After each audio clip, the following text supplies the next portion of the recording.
My name is Gilbert Garcia, Metro columnist, and I'm really happy to be joined today by U.S. Representative Will Hurd. He is a three-term congressman representing U.S. District 23.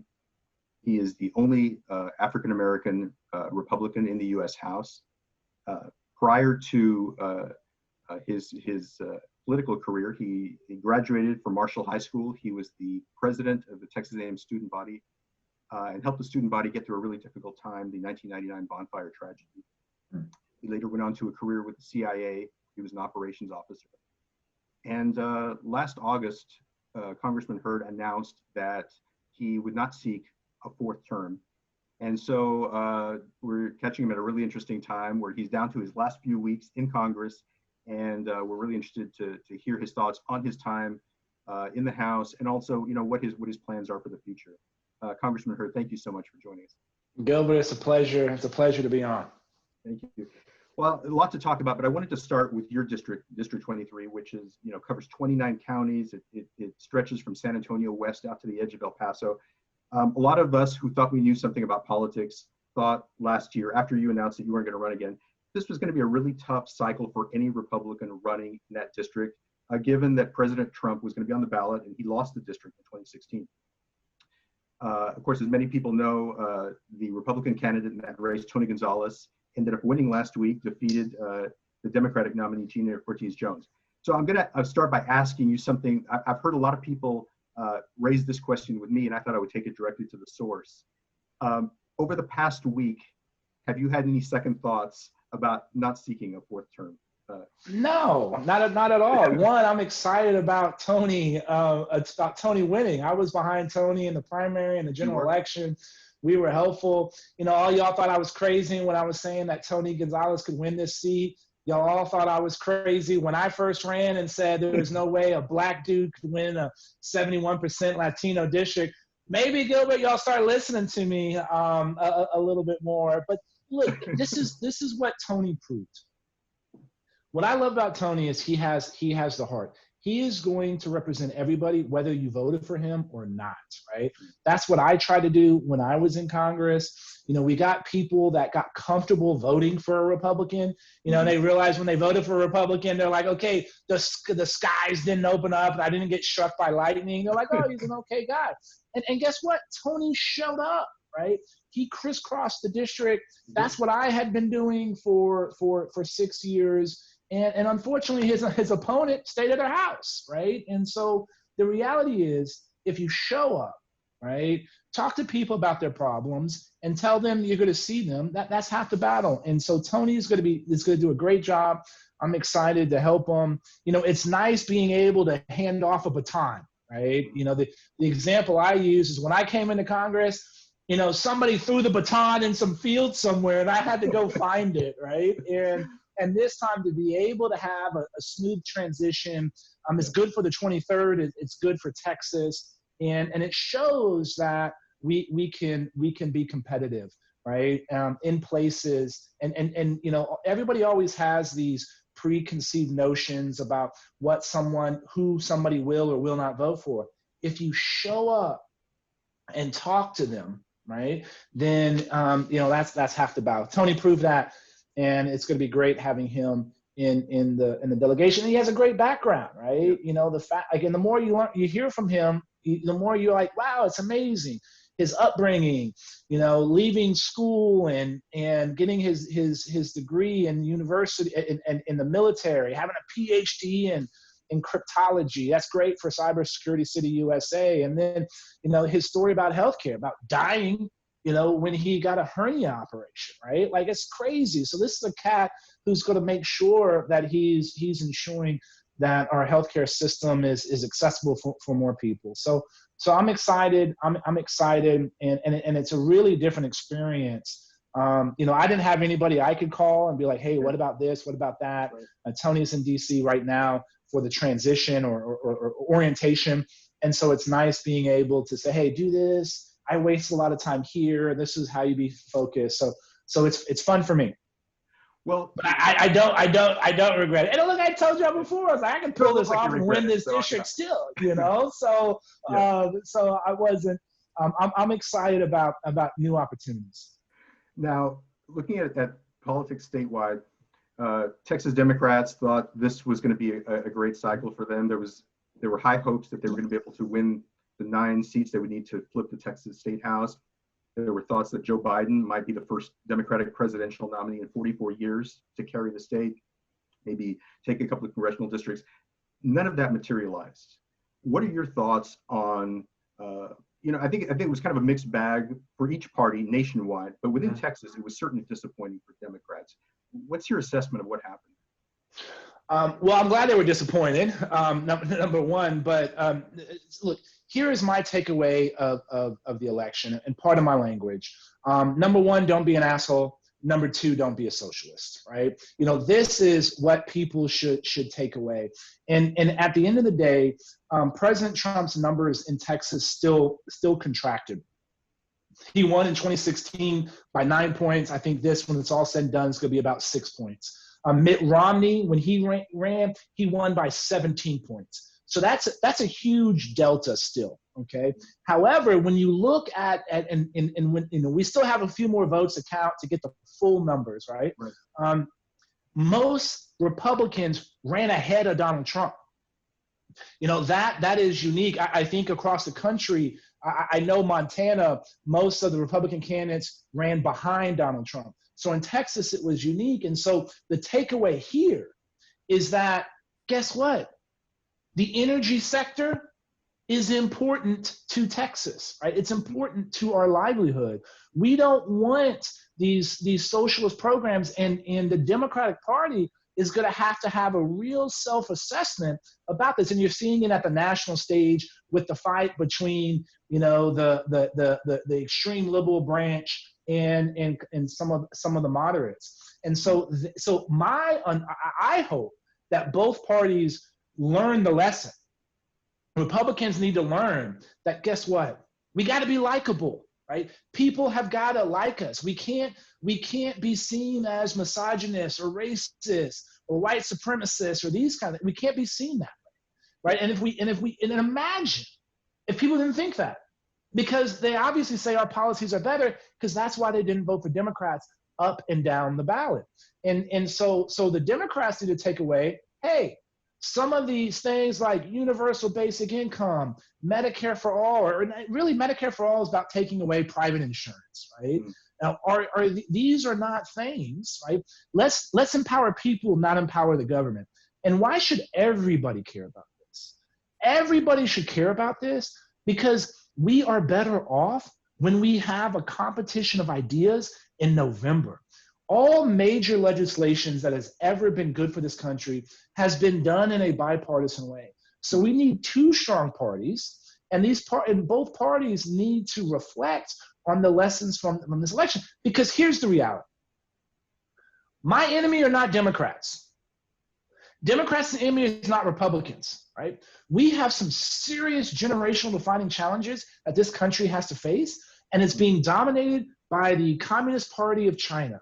The Chinese government is trying to make it is very clear that they're trying to surpass the United States as a sole hegemon, right, in the world. And they're going to do it by leading and becoming the world's leader in advanced technology. What is that going to mean for us? The United States of America has gotten to where we are today, being the most powerful country to ever be on this earth, because we have been leaders in advanced technology. And this is the race. There's no second place. And we have to get our act together here, right? So that we have these conversations about improving our country, because because if we're no longer the most important economy in the world, that impacts our ability to earn a wage. Are we got to start learning Mandarin Chinese instead of having English be the language of the world? These are some of the things that we need to be discussing, and we're not, because of some of these silly conversations that we're having in dominating politics. So Will, I'm gonna jump in, Gilbert, and ask a question, because I think what you just said is just so spot on. I think that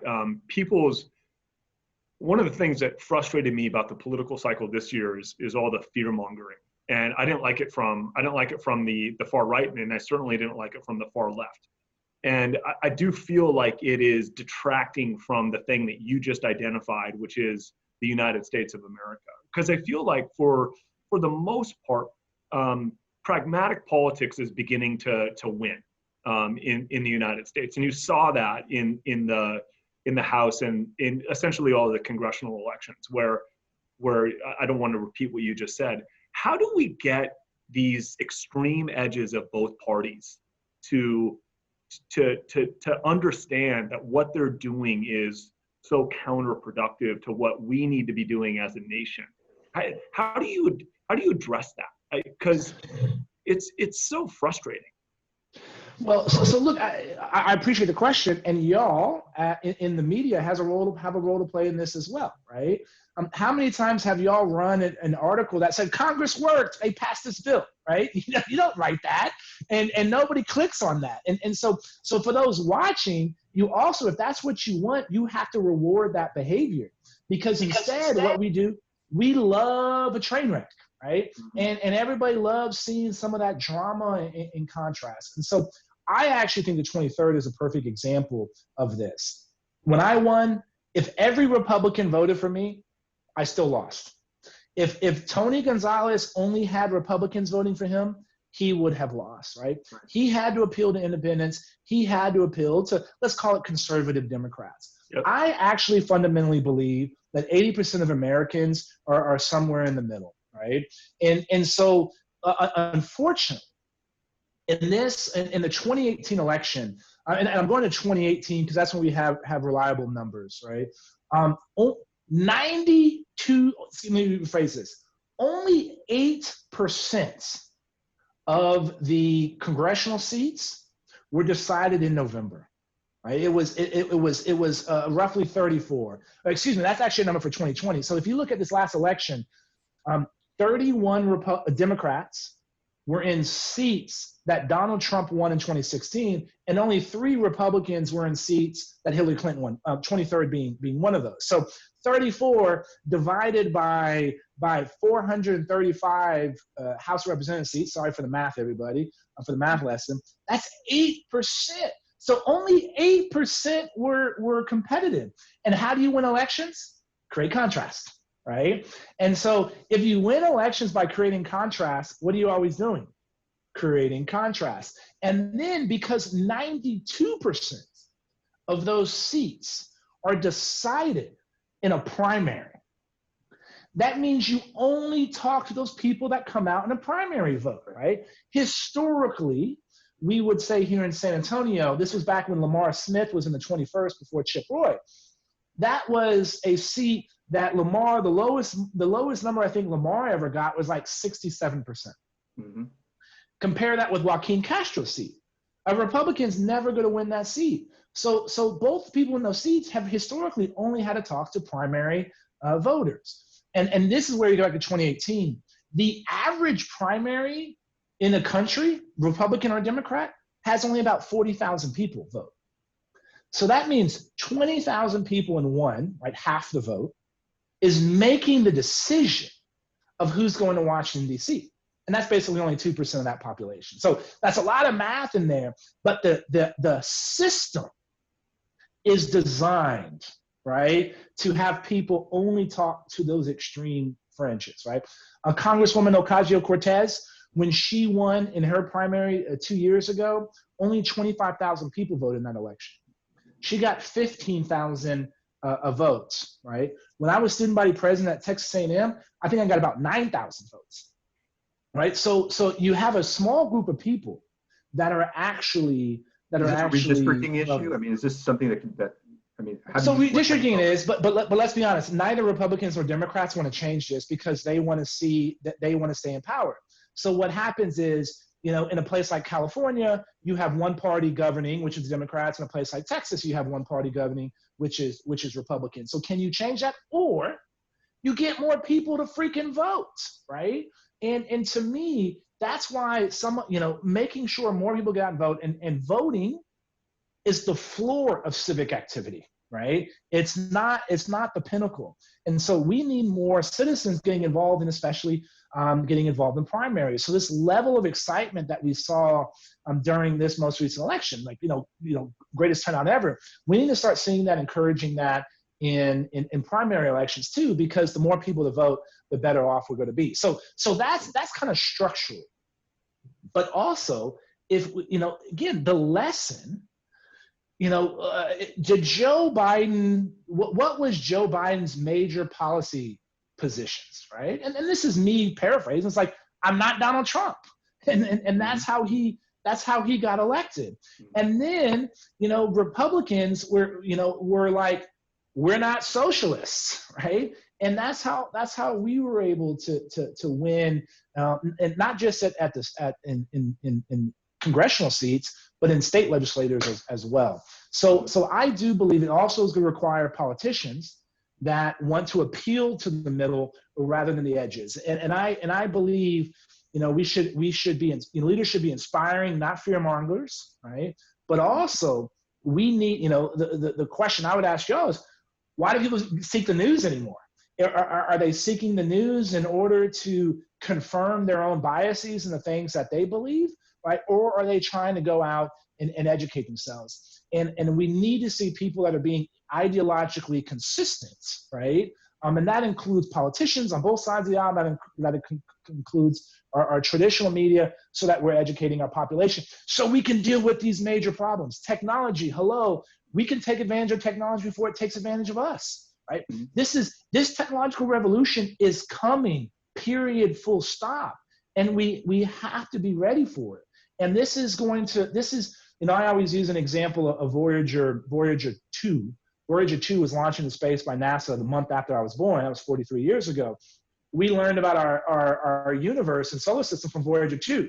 When we were all in school, Pluto was a planet, right? Now it's not a planet. Now it's never going to be a planet again, unfortunately. I'm pro Pluto. However, the onboard memory of Voyager 2 was 40 kilobytes.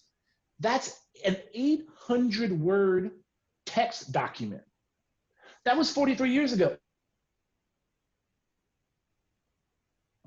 I think we lost your sound there. Can you guys hear me okay? Sorry. Yeah, I got broke up for a second. Yeah. We're good. Well, I wanted to talk to you a little bit about the presidential race, because last Saturday, the major news outlets called the election for Democratic nominee Joe Biden. And 2 days before that, a week ago, you put out a statement. And this was, I think, this was a couple of days after the election. And this was at a time when President Trump, as we know, to this day, he has not conceded the election, and he's contesting the results. And when you put out a statement, I think at a time when he was unhappy that mail votes were continuing to be counted in some of these battleground states.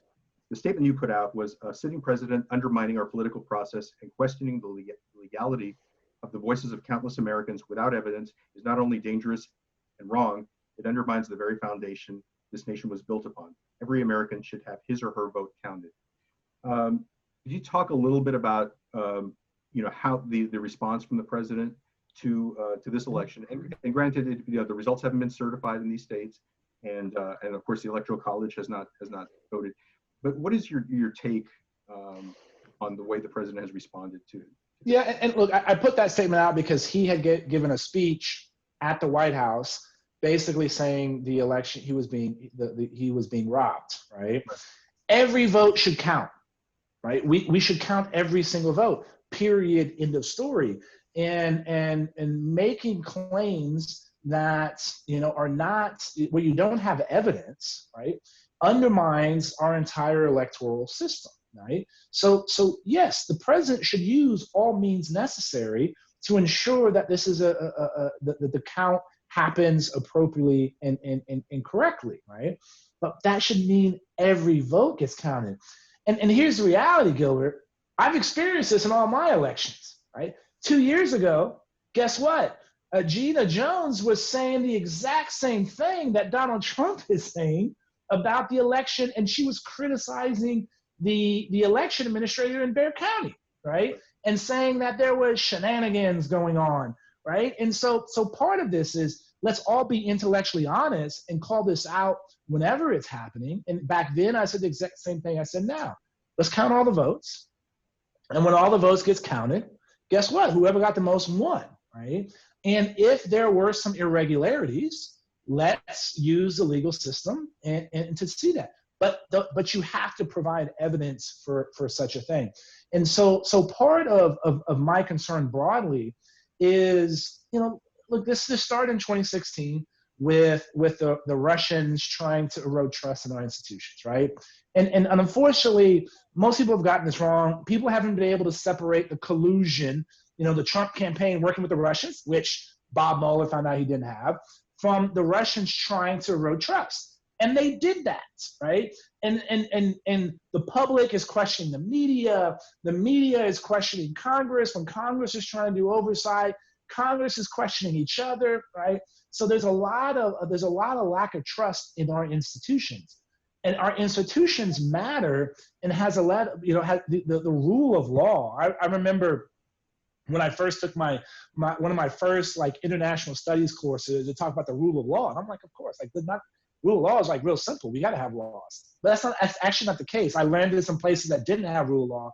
One of the hallmarks of why we have been successful is the rule of law, and we should follow that. And if you have evidence of something wrongdoing, then provide that. Otherwise, it's don't cry over spilled milk. And so that's where we're at. And look, these things are tough. Count every vote. Whoever wins, it's over. And as I've learned, these professionals that are involved in this, right? This is a sacred duty for them. And representing South Texas, where South Texas back in the day was known for Box 13 and LBJ, and we know some of the shenanigans that have happened in the past, right? But especially since 2016, the focus in making sure the vote count is done properly is too important. It's important, and this is the hallmark of our society, and a peaceful transfer of power is the hallmark of society. And again, I think when it's all said and done, we know what's going to happen, and there's going to be a peaceful transfer of power. I wanted to talk a little bit about your time in Congress. Now, we've talked about all the polarization in our politics and in our governing. You came in January 2015 at a time when Republicans held both houses of Congress, but you had a Democratic president, and you were able to personally get legislation passed in that first session. My memory is that you had some legislation involving inefficiencies in the Department of Homeland Security. You were dealing with cybersecurity, trying to help veterans, in their, getting employment, that sort of thing. Was there a conscious decision on your part, looking at the political atmosphere, and also coming from the district that you did, like you said, which is a 50-50 district essentially? Did you have a special focus on wanting to find bipartisan areas where you could have an impact, legislation that would be able to find support and approval from both parties? So the short answer is yes. And you got to remember, why did I run for office, right? I ran because I got pissed, right? I was an undercover officer in the CIA. I was in dangerous places at 4 o'clock in the morning, collecting intelligence on threats to our homeland. And I also, in addition to doing that, had to brief members of Congress. And I wish I had met guys like Mac Thornberry, right? Or Kay Granger, or Pete Aguilar. I wish or Henry Cuellar, right? If I would have met Henry Cuellar when I was still in the CIA, I wouldn't have run, because I'd be like, okay, I'm glad that guy's doing stuff, on behalf of our country, right? I've gotten to meet some really great legislators, but the 200 I had met when I was in the CIA were morons. And so that's why I ran, because I thought they were negating some of the things that my colleagues and I were doing, right? So that's why I ran. Then when I started running in my hometown, right, you started hearing, people saying, hey, I never see my representative, which is why I made a commitment to say I was going to do two things: be a leader of national security and the gold standard of constituent relations. You may not agree with what I'm going to do or say or vote on, but you're going to see me, right? And that was kind of the agreement I made with constituents. And so I'm also a classically trained engineer, so I like solving problems. And I told everybody when I won in 2014, that if I won, I would come back to all 29 counties before I took the oath of office and get my marching orders, right, from my bosses. I've been calling the people I represent my bosses for a long time. And when we won, I did it. Now, you know Justin Gilbert, my campaign manager, he thought I was, just saying that. I was like, no, fool, we're going to do it. And so he planned it. A buddy of mine took off from work, and I hit all 29 counties. So this was like literally the forerunner to my DC to DQ trips, right? And I'm in Del Rio. I give my speech. Somebody raises their hand. Hey, if it rains more than an inch, the Laughlin Air Force Base flight line gets flooded and we can't fly planes. Laughlin produces more pilots than any other facility in the United States of America. Laughlin is also part of JBSA, right? And so it was like, what? How long has that been going on? They're like 12 years. I'm like, 12 freaking years? Like, why hasn't somebody fixed this, right? So that was project number one. And in my office, I wish I had it. It's actually here now. It was the first project that we got done. Got through the appropriations. It was being funded. And I went for the groundbreaking. And, we're all standing around with our shovels. And I was like, hey, guys, can I have this shovel? And they're like, sure, we'll send it to you, Congressman. So I had this shovel on my wall in Congress. And now it's in my home here in Helotes, right? Because it was like a real problem. Then, I'm in El Paso. And I had a bunch of Vietnam veterans come up to me, and they handed me a big, thick packet of information. I was like, what's this about? They're like, Marcelino Serna. I said, who's that? And it's like, it's this cat that was the most decorated Texan in World War I, but he was born in Juarez. And he shows up in Europe, and they're like, hey, dude, you're actually not a U.S. citizen. You don't have to fight. He said, I love America, I'm going to fight. And he went on, like his record was amazing. And we got the Tornillo port of entry named after Marcelino Serna. That was something I heard. So sorry, I don't mean to be long-winded, no. but part of this was you heard these issues, right? I was like, hey, let's go solve them. And then it was like, hey, how do you get this done? Okay, it's got to pass the Senate. Getting something through the House is it's not done, right? It has to get signed into law. And so the only way you do that is making sure that you have folks, on both sides of the aisle to make it happen. And so that's how we got it done. I think I'm at 16 or 17 pieces of legislation signed into law. And hopefully we got one more to go. I got 15 days to pull this one off, to pull a rabbit out of the hat. And it's around artificial intelligence. And so we're going to try to do that. So yes, I've been able to get things done under a Democratic president and a Republican president, a Democratic speaker and a Republican speaker, right? Because I focus on real issues, and you have to have a posse to get this done. And I always made sure it was an issue that I had a Democratic partner in order to work with to get things done. And look, this is why the relationship with Henry Cuellar has been so successful, is Henry and I, have been able to do a lot for San Antonio because we've been able to work both sides of the aisle. When Obama was in, he would talk to the administration. Under President Trump, I would be the one talking to the administration, and we were able to get things done. Yeah. Oh, go ahead, Mark. Gilbert, I want to just ask you a question, because this is fantastic, by the way. Thank you. The 200 morons, right? You ran because you got pissed off, right? Pat Tillman left a multi-million-dollar NFL career off, right? He saw two planes run into the Twin Towers, and he sacrificed his life because he got pissed off. How do we take exceptions like the two of you and make them more the rule? Like, why in the hell do we allow for 200 morons to be in Congress? Because it's hard. It's really hard, right? Look. So there's an old saying that people run for office for power, prestige, or position. Okay. Now, I'm like, there's way easier ways to get power, prestige, and position. You should run because of people and policy is the way I look at it. So how do you get more people? It is so one of the things that I've tried to do, I knew why it was hard to run because I did it, right? And thank God, I had one of my oldest and dearest friends put the idea of running in the 23rd in my head. But he connected me with a guy named Josh Robinson who would run races all across the country. And Josh was like, hey, here's how you can pull this off. So I had access to somebody who could make it happen, right? Then when I first ran, Lyle Larson held my hand, right? You know, when people were like, fellow Aggie, what's your name? Fellow Aggie. He was like, you know, Lyle was known, has been helping the community since he was like a baby. And that validated me, and people would be like, okay, I'll listen to this guy, right? And so I had some people that helped me understand how to do this, right?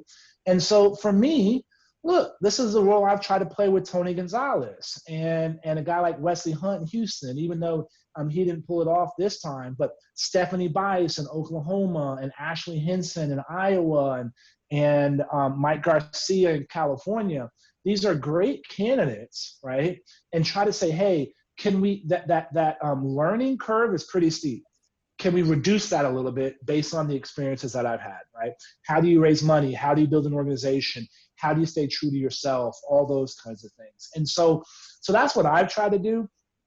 But doing it on a macro level, you know, look, if you have ideas, right? But look, y'all have a role too, because you could be highlighting some of these people, right? You can be talking about saying, hey, here's the, you know, you don't need to put your finger on the scale, but call balls and strikes and give people an opportunity to get their message out. Because there's a lot of good people. There's a guy, you know, Fred Upton from Michigan, has been in Congress for 20 years. Great guy. My homeboy, John Katko and Brian Fitzpatrick, New York, and then Pennsylvania. Mm-hmm. I'm sad to see my homie Martha McSally from Arizona, you know, be done. But there are some good people out there. But this is a knockdown, drag out, nasty fight. I've had more surveillance as a member of Congress than I did when I was in the CIA. Right? Like I've had more people try to catch me and doing something crazy than the Russians chasing me when I was overseas. You're talking about political opponents or just political? Yeah, of course. You kidding me? Yeah. Like it's like the people, you know, the trackers, you know, last election, you know, I had a tracker come to every one of my events. We calculated they probably had about 800 hours of tape on me.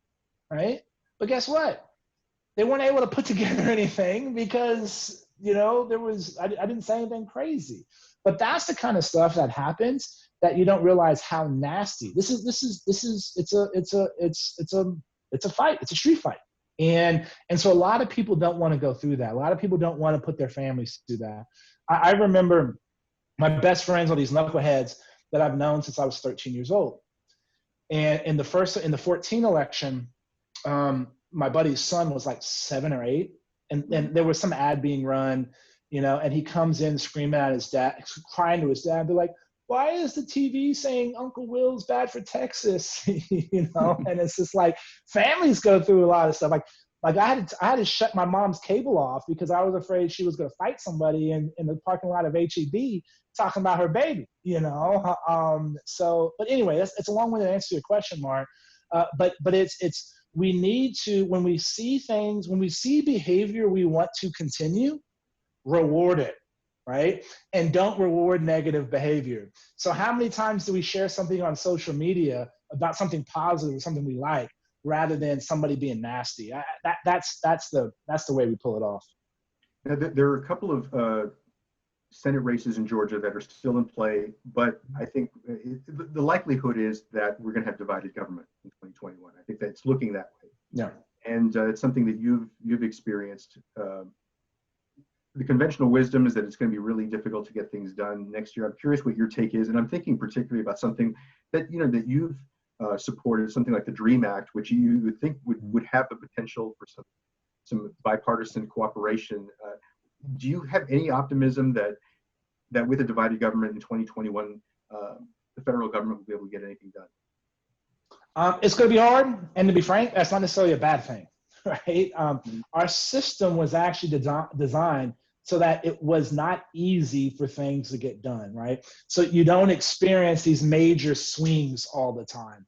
And look, like the DREAM Act, Barack Obama had a unified government, meaning he had a Democratic House and Senate, and obviously Democratic White House. They weren't able to get the DREAM Act done. Why? because the two Democratic senators voted against it, right? And so if you don't have, this is the norm. And what I'm frustrated by is the bill that Pete Aguilar, a Democrat from California, and I had negotiated, the USA Act, which would have had a permanent legal fix to DACA. It could have passed the House, and it would have passed the Senate. They would have had the 60 votes to pull this off, but Nancy Pelosi never moved it, right?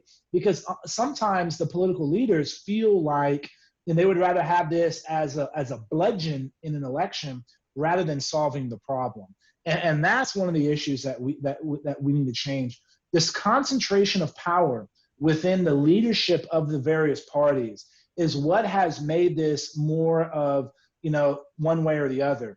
20 years ago, when the chairman of the Appropriations Committee could tell the Speaker of the House to, off, right?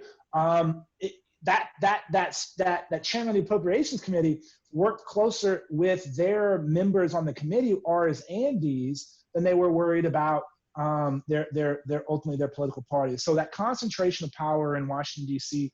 in a handful of people is one of the problems. We see that in foreign policy as well, too. The White House this probably started under Bill Clinton and has continued to this day, where foreign policy is decided at the White House. We're not listening to our ambassadors. We're not pushing power to those that are closest on the line. So that consolidation of power is one of those things. Now, everybody always talks about transportation as a bipartisan issue. The FAST Act, or the bill that funds all of our infrastructure projects, is running out next year. So that's something that's going to have to get done. And is the relationship between Joe Biden and Mitch McConnell strong enough for them to actually try to get some things done? Does Nancy Pelosi want to work with Kevin McCarthy in the House? Does Kevin McCarthy want to work with Nancy Pelosi in order to pass things, right?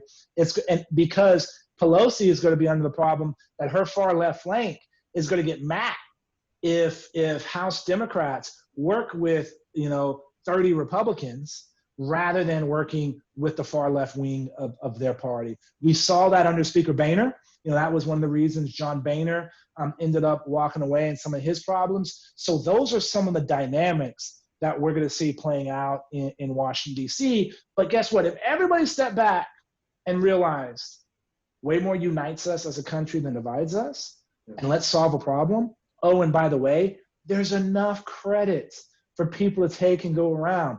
I would rather be running an election being like, I did this, right? Like, here's my long list of things I accomplished, rather than being like, the other side's terrible because of X, Y, and Z, right?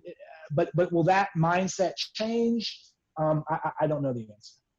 One thing I've never had a chance to ask you, and I'm curious about, in 2017, you were among the few Republicans who voted against a repeal and replacement for the Affordable Care Act. Mm-hmm. And because I think you were just not satisfied or not sure about the replacement bill there. At the same time, over the years, you've indicated that you think that the Affordable Care Act has been a failure. But one thing that I'm curious about is one component of it, which in recent years is the Medicaid expansion, which we've actually seen a few states, including some red states, sort of take this on in recent years. And I'm curious to whether, granted, I know you have issues with the Affordable Care Act as a whole. What are your thoughts about that component of it? Well, look, one of the reasons I didn't vote for the repeal and replace is because it took $800 billion out of Medicaid, right? Like, that's not fixing the problem. And this, I think everybody gets wrapped around the axle about that term Medicaid expansion, right? There's a program, it's called 1107. I think it's 1107.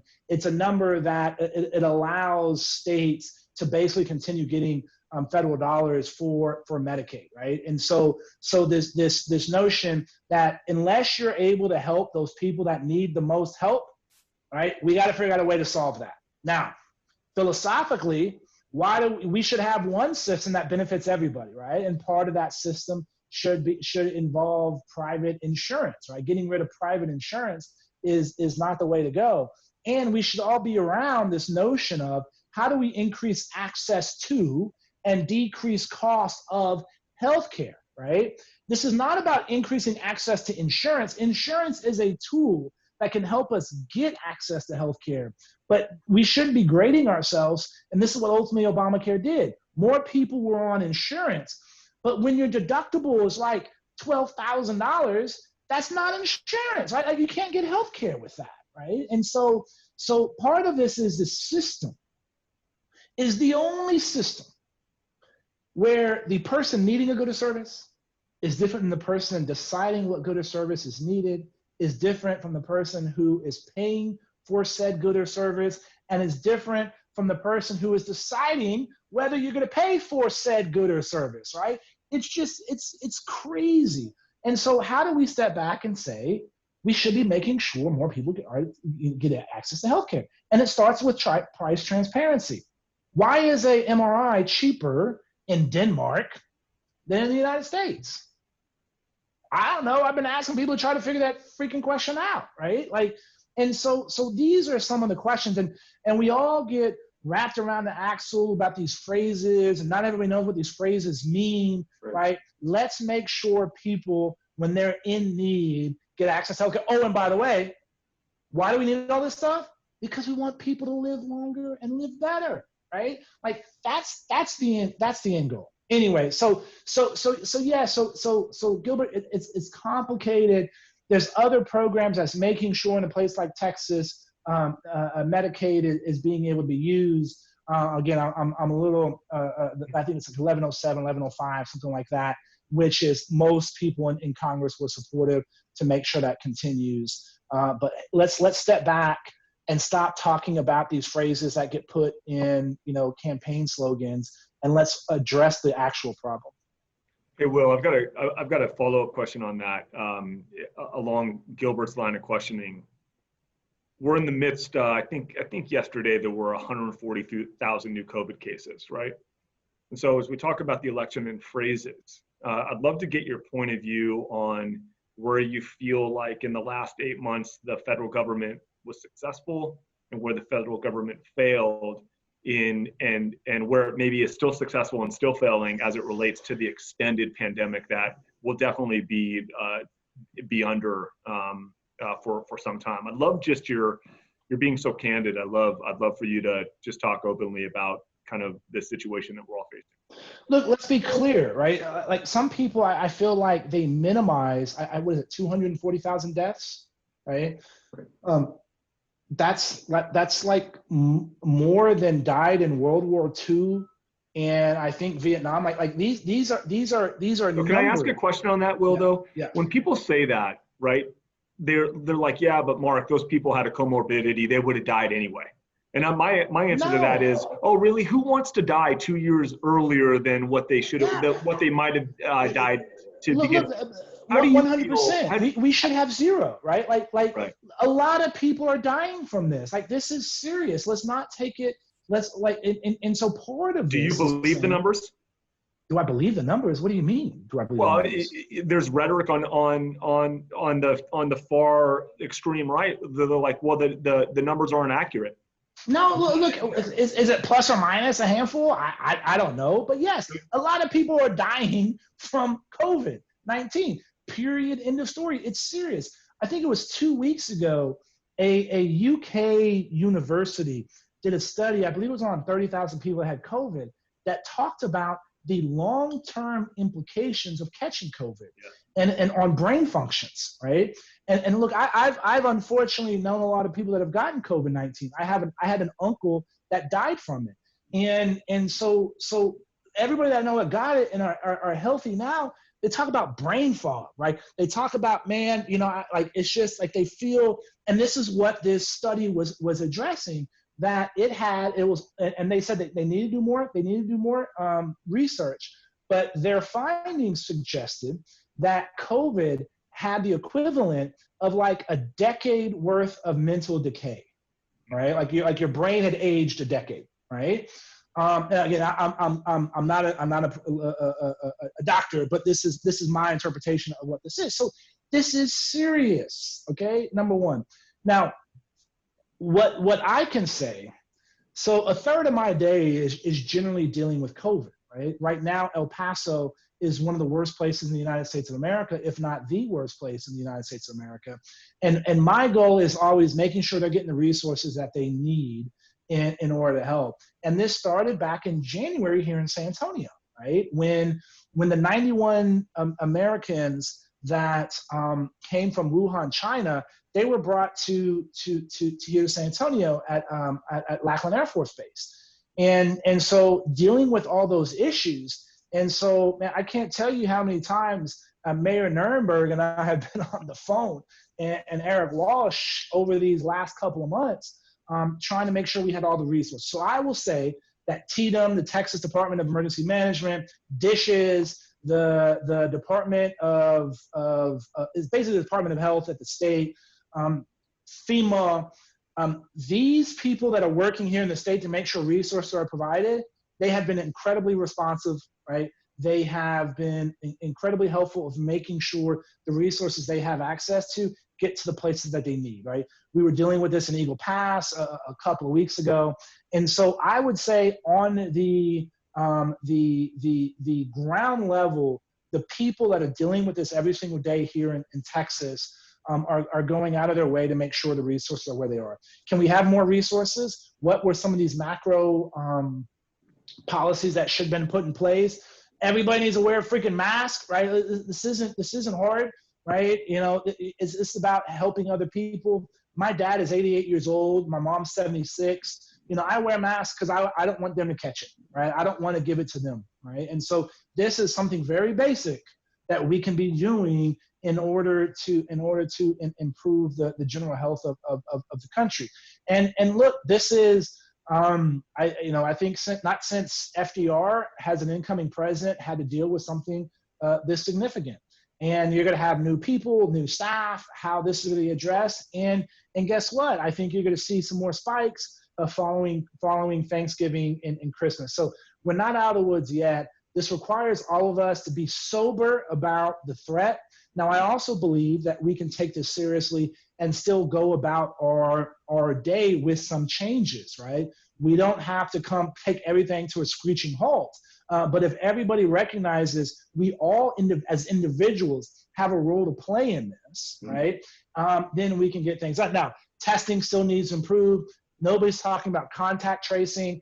You know, what happened there. And unfortunately, I think the contact tracing failed because we were trying to leave it up to every city and county and health district rather than having a macro plan that everybody can participate. Because, you know, if somebody in San Antonio caught it, they might have been in touch with somebody that was from New York City. And if you're only focusing in a local area for something on contact tracing, you're not going to address that concern.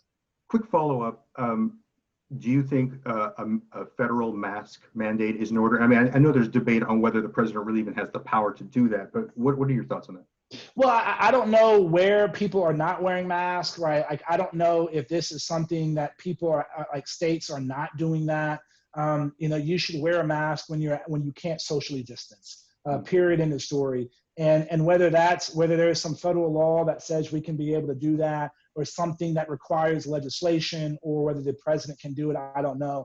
But in the end, we should listen to all the doctors and people that are dealing with this. Wear a mask, right? It's not hard, and it's making sure that we can get through this so that we can get back to some semblance of normal. Obviously, cybersecurity has been a big issue for you, and you have a background in that. Is there anything now, or in your time as a private citizen now that's life that you're about to enter into, anything that keeps you up at night regarding cybersecurity that you're really worried about when it comes to this country?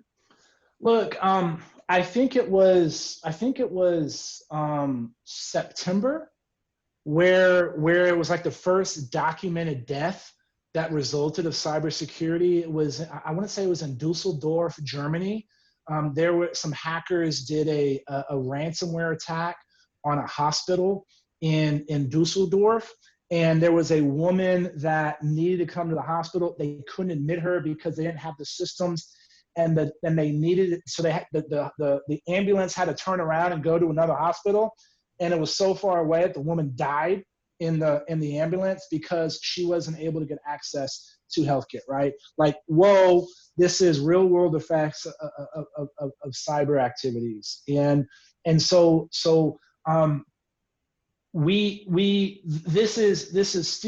is real. And my fear is when it comes to things like the Internet of Things, that we haven't baked security into some of those issues. And so the Internet of Things is basically if you're something that doesn't have a web browser, okay? Your smartphone is not technically an IoT device because it has a browser and you can access the internet. It's the lights in your house that that access something, or it may be like your Fitbits, right? Those are some of the things that don't have a browser where you access the internet. Those are already things that hackers are trying to take advantage of, right? So the surface area of attack is increasing. But an area that I'm most concerned with is some people lump it in cybersecurity. As a cybersecurity person, this is not pure cybersecurity, but it's disinformation, right? What is the truth, right? What is real? And we have these debates around that. And ultimately, the federal government shouldn't be telling y'all and the media what should or shouldn't be real. But this notion of weaponizing disinformation and pushing payload is something that's scary. Now, we've seen this and dealt with it when it comes to terrorism. At the height, ISIS was leveraging social media to radicalize people, even if they were 6,000 miles away. We talked about countering violent extremism, but countering disinformation. Who's responsible for it? How do you identify it? There's a lack of trust in traditional media. There's a lack of trust in social media. There's a lack of trust in the government. And so if you can't trust some of these institutions, who the hell do you go to in order to try to sort this out? Oh, and by the way, it starts with individuals, right? It's responsible citizenship. We learned in school, don't get into a car with a stranger, asterisk, unless it's Uber or Lyft, right? Why are you sharing stuff on social media from somebody you don't know who it is, right? I'm gonna share something from Gilbert Garcia because he's got that little blue check, right? But from random person, why are we doing that, and why are we promoting that? So this issue of disinformation is something that I'm concerned with. And one of the things that I've tried to talk with some of our social media companies is, the social media companies have gotten good at identifying, Russian troll farms, Chinese troll farms, Iranian troll farms, and kind of taking them off social media. But they need to notify. If I'm a user and I liked somebody who was a Russian troll, or I shared something from a Russian troll, I should be notified that said, hey, just for the FYI, yesterday you shared 10 pieces of information from Russian trolls, right? Will that change people's behavior? The answer is yes, because when I was in the cybersecurity business and we wanted to test a customer, we would send all their employees something they shouldn't have clicked on. And the people that clicked on it, we went to them and knocked on the door and be like, hey, there's this piece of, this thing, you shouldn't have clicked on it. And they're like, oh my God, they're embarrassed. And guess what they didn't do anymore? Gotcha. Click on shit that they weren't supposed to click on. So anyways, pardon my language. Yeah. We're almost out of time, yeah, but sure. I would be remiss if I didn't ask you this, because I have one final question, which is, after you announced about 15 months ago that you were not going to run again, you did indicate that you might be open to a presidential campaign in 2024. I wondered what your thoughts are about that now, or if you envision any kind of political campaigns in your future. Look, right now, no, right? But if I have the opportunity to serve my country again in the future, then of course I'm going to evaluate that, right? What I'm looking forward to next is staying involved in this area of national security, technology, and public policy. People thought I was crazy when I walked away from the CIA because it was a job I was good at and was successful, but I thought I could help the intelligence community in a different way. I'm walking away from Congress because one, you're not supposed to be in these jobs forever, but two, I think I could help the country in a different way. So I'm looking forward to continuing to work on these issues. And really, we have some in the private sector, in academia, you know, in the media, all the above, right? One thing I'm super excited about is I want to figure out a way to work with Dr. Tenienta Matson at Texas A&M San Antonio. I think what she's doing over there is fantastic, and it's like 80% of the kids that come to TAM USA were the first in their families to go to college.